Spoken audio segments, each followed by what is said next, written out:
جب پوچھا گیا حضور یہ قربانیاں کیا ہیں، فرمایا تمہارے باپ ابراہیم کی سنت ہے، اور فرمایا کہ ان کو خوش دلی سے اللہ کی راہ میں قربان کرو۔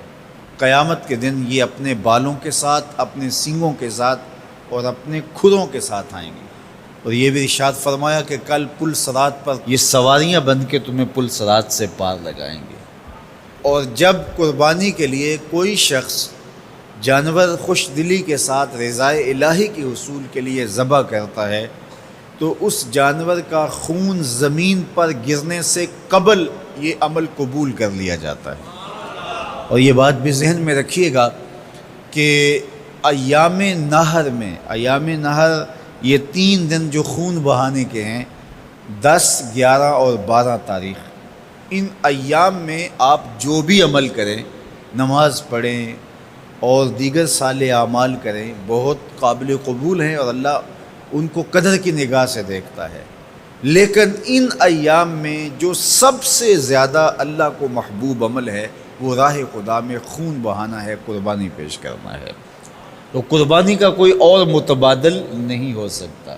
کچھ لوگ یہ فلسفہ ان دنوں کے اندر بیان کرتے ہیں کہ 20-50 ہزار کی قربانی کرنے کی بجائے اتنے اگر کسی غریب کو دے دیے جائیں تو اس کے 2-3 مہینے خیریت سے گزر جاتے ہیں، اور وہ گھر کے اندر جو ہے وہ ضرورت کی چیزیں ڈال لے تو گوشت تو 2-4 دن کے اندر کھایا پیا جاتا ہے، ختم ہو جاتا ہے۔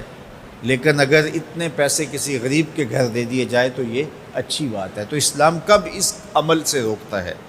غریب کی مدد کیجیے، صرف عید کے دن ہی نہیں، مینڈے کی جگہ ہی نہیں، بلکہ اسلام تو راہ خدا میں جانور ذبح کر کے اسی جذبے کو بیدار کرنا چاہتا ہے کہ تمہیں گوشت کی ضرورت بھی نہیں تھی، پھر بھی تم نے ذبح کر دیا، تو جہاں ضرورت ہوگی اور تمہاری ہمسائیگی میں، تمہارے اطراف میں جب کوئی غریب ہوگا تو پھر تم اس کے لیے ذبح کیوں نہیں کرو گے؟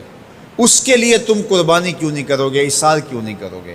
یہاں تو پھر بھی ہم گوشت خود کھا لیتے ہیں یا غرباء میں بانٹ دیتے ہیں، لیکن منا کی وادی میں جہاں لاکھوں قربانیاں پیش کی جاتی ہیں، وہاں تو جانور کاٹ کے اس کو ذبح کر کے بس چھوڑ دیا، اس کے گوشت سے غرض ہی نہیں ہوتی۔ زیادہ تر حجاج ایسے ہوتے ہیں جن کو یہ بتا دیا جاتا ہے کہ تمہاری قربانی کر دی گئی ہے، اور وہ فون کال کے انتظار میں یا حکومت وقت کی جانب سے دیے گئے وقت کے بعد حلق کروا دیتے ہیں۔ تو انہوں نے نہ اپنا جانور دیکھا ہوتا ہے، نہ اس کو ذبح ہوتے دیکھتے ہیں، تو صرف انہیں ٹائم بتلا دیا جاتا ہے یا ان کو کال کر دی جاتی ہے تو یہ ان کے لیے کافی ہوتا ہے۔ تو وہاں تو گوشت کھانا بھی مقصود نہیں، تو صرف اللہ کی رضا کے لیے جانور ذبح کرنا۔ تو جب رضا الہی کے لیے جانور ذبح کرنے کا جذبہ پیدا کر کے تمہیں راہ خدا میں خرچ کرنے کی ترغیب دی جاتی ہے تو پھر تم پورا سال خرچ کرو گے، تمہارے لیے کوئی مشکل اور کوئی مشقت نہیں ہوگی۔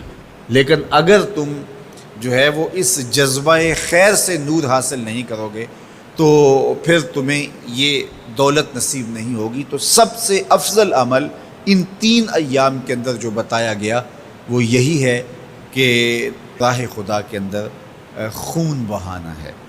اللہ کے محبوب علیہ الصلوۃ والسلام کی خدمت میں جو ہے وہ مینڈے لائے گئے جو چتکبرے تھے، اور حضور علیہ الصلوۃ والسلام نے اپنے مبارک ہاتھ سے ان کو ذبح کیا۔